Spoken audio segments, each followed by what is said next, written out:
네, 안녕하십니까. 네, 요번 시간에 우리 옵션의 그 내재 가치하고 뭐 시간 가치라는 걸 갖다가 이야기를 해보도록 하겠습니다. 일단 내재 가치라고 하는 것은요, 옵션의 어떤 그 개념대로 그냥 단순하게 계산하는 겁니다.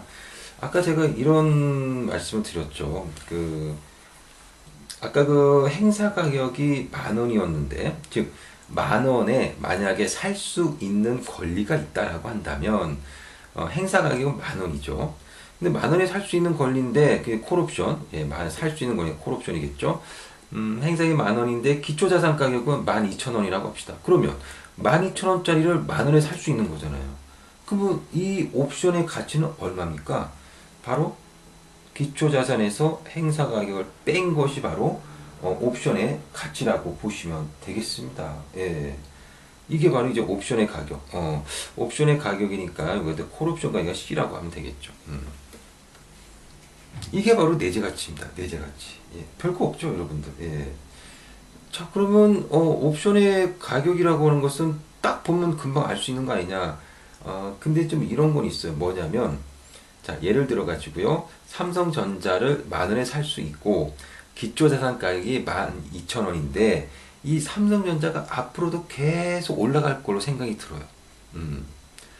그렇다면 야, 삼성전자가 12,000원이 아니라 앞으로는 13,000원, 아니 14,000원, 뭐 15,000원 막 이렇게 계속 올라갈 거래 라고 한다면 내가 이것을 반드시 2,000원에 살 필요는 없고 좀 돈을 더 주고서라도 앞으로 계속 올라갈 걸 생각한다면 돈을 더 주고서라도 살 수 있겠죠. 그래서 내가 만약에 이 12,000원에 살 수 아니 10,000원에 살 수 있는 것을 내가 만약에 13,000원에 샀다라고 한다면 실제로 시장에서 거래된 옵션의 그 가격은 13,000원이 되고 이게 어떻게 보면 실질적인 옵션 가격이 되는 겁니다. 근데 이 옵션 가격은 뭐와 뭘로 이루어져 있습니까? 아까 보니까는 내가 이걸 갖다가 아니 13,000원에 샀다라고 하기보다는 옵션 가격이 이제 2,000원이죠, 2,000원. 예, 요건 설명이 약간 조금 잘못됐는데 크게 잘못된 건 아닌데 어쨌든 내가 12,000원짜리를 10,000원에 살 수 있다라고 한다면 이 단순하게 봐서는 이제 2,000원에 2,000원짜리라는 거죠. 2,000원짜리. 그런데 만약에 계속해서 주가가 올라갈 거로 생각이 든다면 굳이 이것을 2,000원에 딱 주고 안 사도 좀 더 주고서라도 살 수 있잖아요. 앞으로 계속 올라간다고 하니까. 그래서 내가 1,000원을 더 주고 이걸 갖다 3,000원에 샀다고 칩시다. 그럼 옵션 가격은 얼마입니까? 3,000원이 되는 거죠. 그래서 옵션 가격은 3,000원이에요. 그럼 이 2,000원이라고 하는 건 뭐냐? 2,000원이라고 하는 것은 그냥 간단하게 기초자산에서 행사 가격을 뺀 겁니다. 기초자산에서 행사 가격을 빼니까 2,000원이죠. 이게 바로 내재 가치라고 하는 겁니다. 내재 가치. 그러면 요 1,000원이라고 하는 건 뭐냐? 어떻게 보면 앞으로 내가 원하는 대로 가격이 올라갈 것이라고 생각되는 부분이잖아요. 예, 요런 게 어떻게 보면 기대값이 뭐죠? 기대값. 우리 이것을 갖다가 시간 가치라고 합니다. 앞으로 시간이 지나게 되면 시간이 지나고 나면 이제 점차적으로 내가 원하는 방향대로 기초자산 가격이 움직일 가능성, 이게 바로 시간 가치라고 보시면 되겠습니다. 그러면 이 옵션 가격은 내재 가치하고 시간 가치 두 개로 이루어져 있는데 어떤 게 더 중요하냐? 당연히 이게 더 중요합니다. 내재 가치는요, 딱 보면 딱 나오는 거예요. 딱 보면 딱 나와. 기초자산의 행사가 뺀다. 그러면 딱 내재 가치 나오는 거예요. 근데 중요한 건 뭐냐면 이 기대값에 의해 가지고 결국 옵션 가격이 결정이 되는 거거든요. 그래서 앞으로가 올라갈 거로 삼성에서 생각했어. 그래서 내재 가치에다가 시간 가치가 1,000원이 붙어가지고 3,000원이 됐어요. 근데 삼성전자에 대한 안 좋은 정보가 쏟아졌습니다. 야, 앞으로 뭐 못 올라갈 것 같아 라고 한다면 결국은 시간 가치는 떨어지겠죠. 예. 그래서 뭐 500원으로 떨어진다면 옵션 가격은 2,500원이 되는 겁니다. 그러면 3,000원에 이 옵션을 산 사람은 2,500원 가격이 떨어졌으니 손실이 나는 거죠.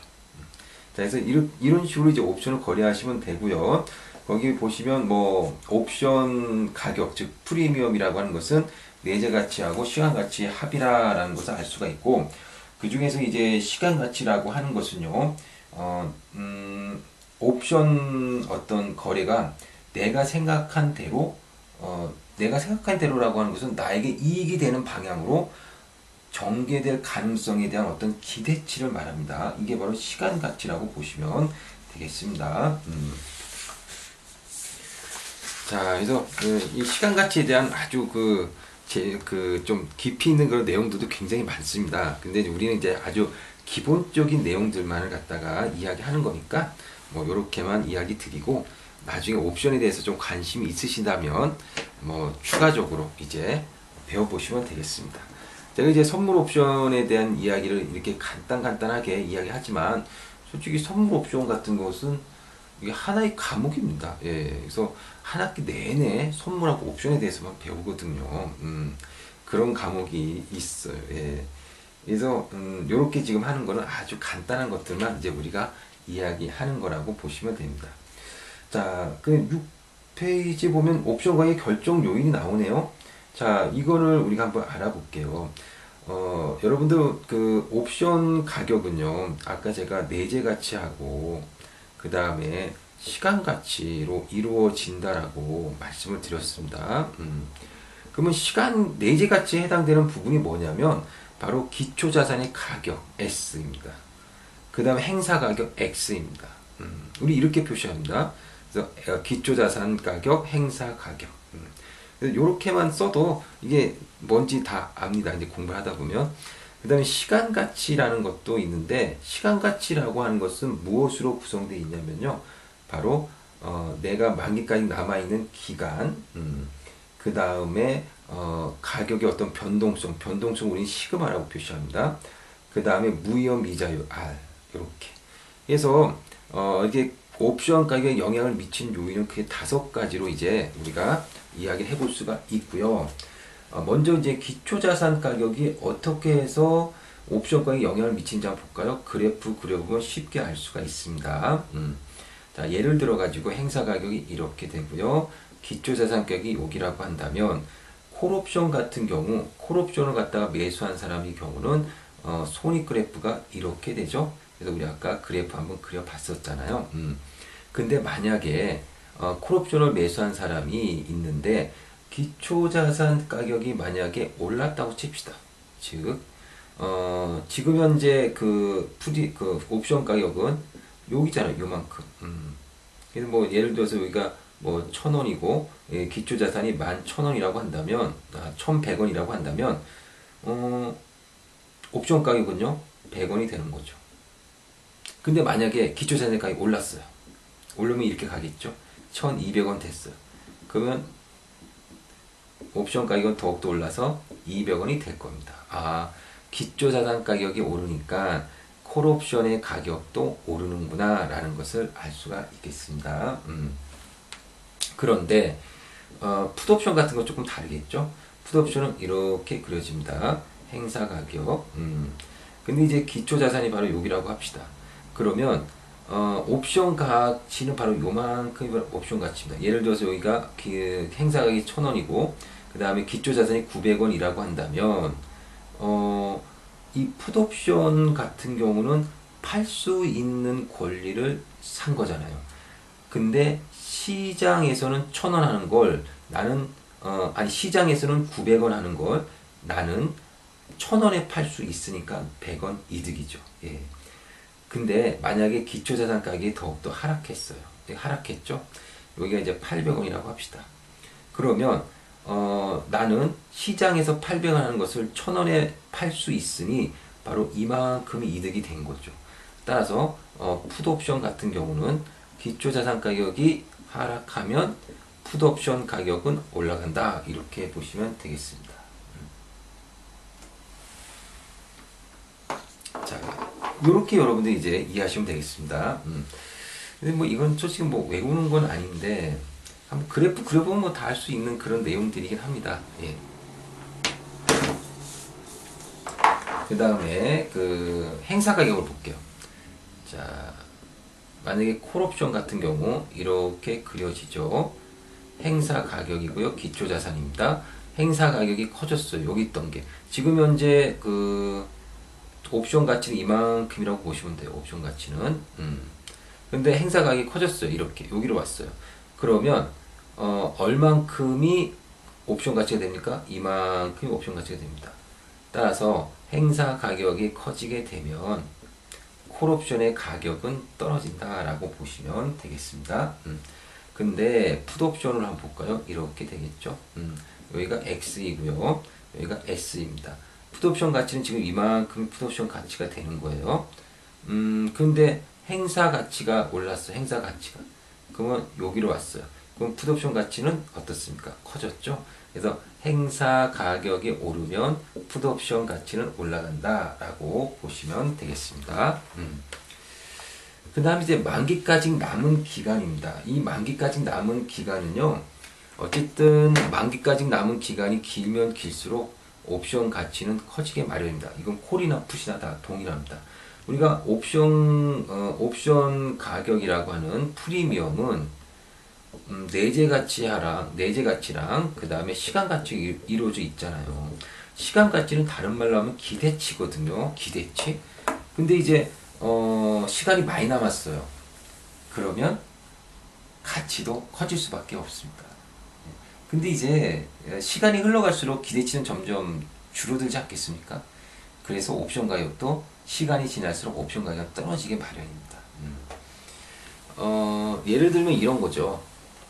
예를 들어서 시간이 많이 남아있으면 우리는 기대값이 굉장히 커요.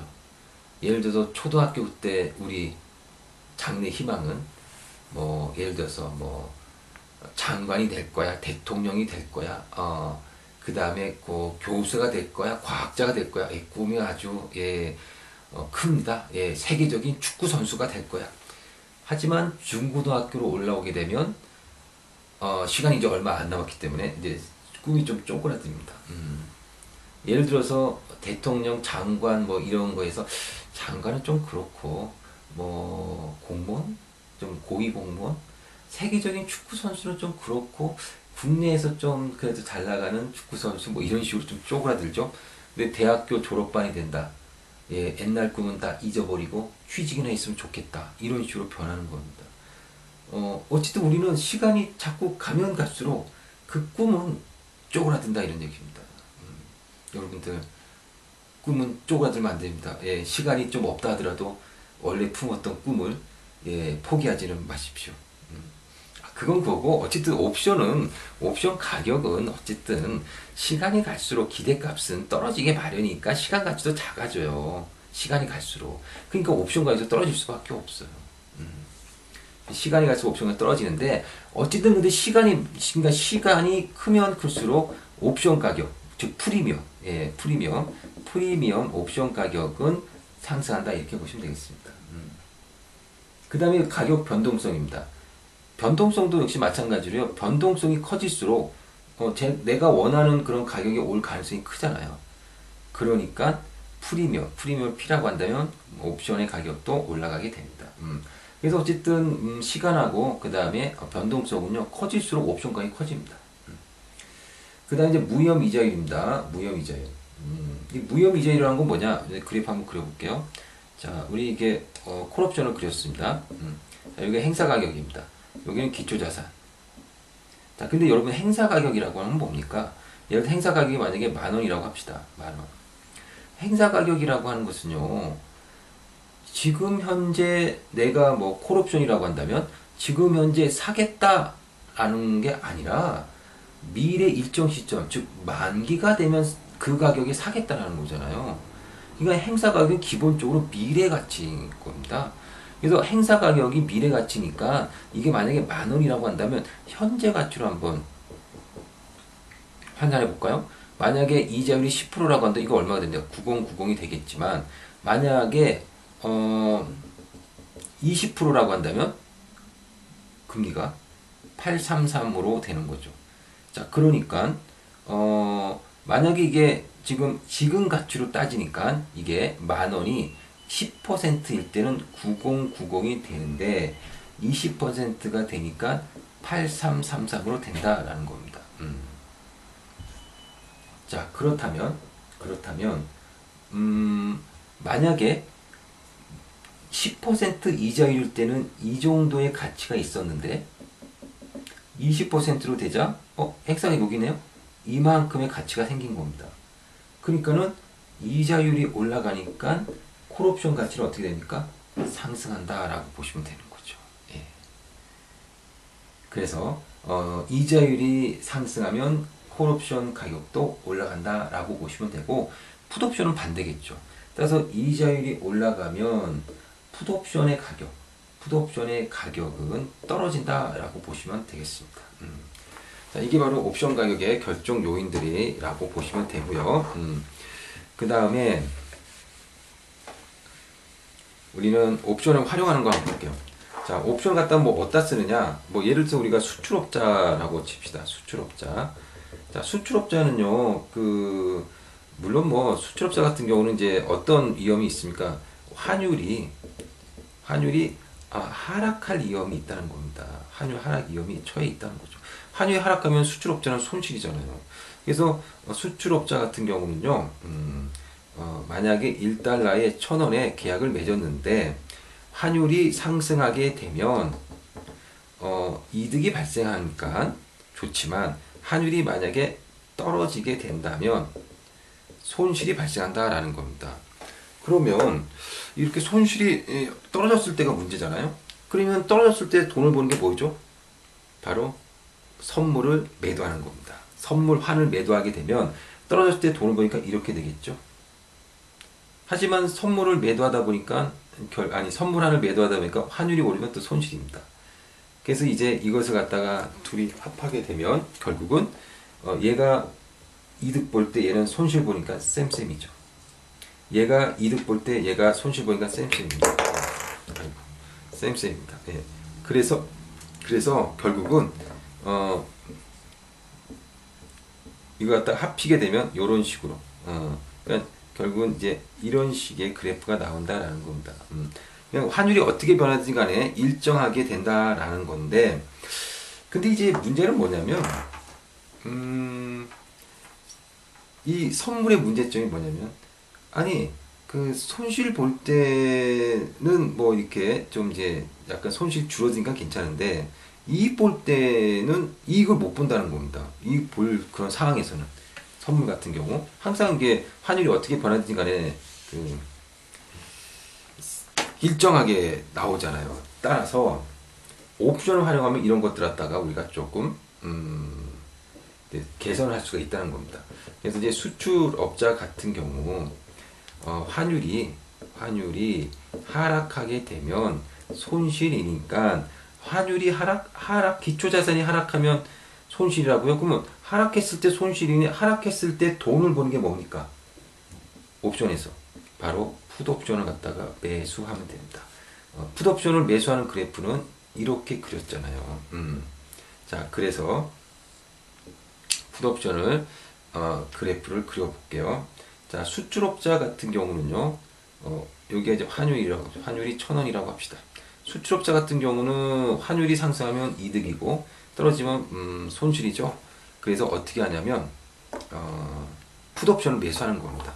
그래서 풋옵션을 갖다가 매수합시다. 풋옵션을 이렇게 매수할게요. 풋옵션 그래프 이렇게 그리면 되겠죠. 자, 이거 갖다가 매수하니까 이 그래프를 갖다가 이제 합쳐보면 얘는 돈을 버는데 얘는 돈을 까먹네요. 그러면 쌤쌤인 거죠. 얘는 가만히 있는데 얘는 돈을 버네요. 그러니까 올라가는 겁니다. 그러니까는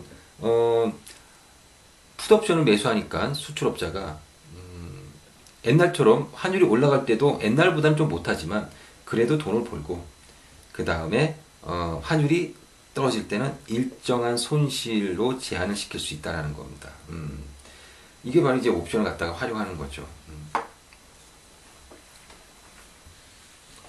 근데 여기서 제가 이제 풋옵션 같은 경우 조금 아래로 내려서 그렸는데, 그건 왜냐하면 프리미엄 때문에 그렇습니다. 우리가 이제 콜옵션을 매수하는 그래프는 이렇게 그리고요. 그 다음에 콜옵션을 매도하는 그래프는 이렇게 그리죠. 근데 우리가 프리미엄을 우리가 생각한다면, 프리미엄이라고 하는 것은요, 매수자가 매도자에게 주는 거니까, 매수자는 진짜 그래프를 그려보게 되면 프리미엄만큼 좀 내려오게 됩니다. 만약에 프리미엄이 이 정도라고 한다면 프리미엄 주는 거니까 마이너스 프리미엄이 되겠죠. 그래서 콜옵션 매수자는 이렇게 그래프를 그리면 되고요. 매도자는 프리미엄을 받는 거잖아요. 따라서 프리미엄만큼 이렇게 그래프가 올라오게 됩니다.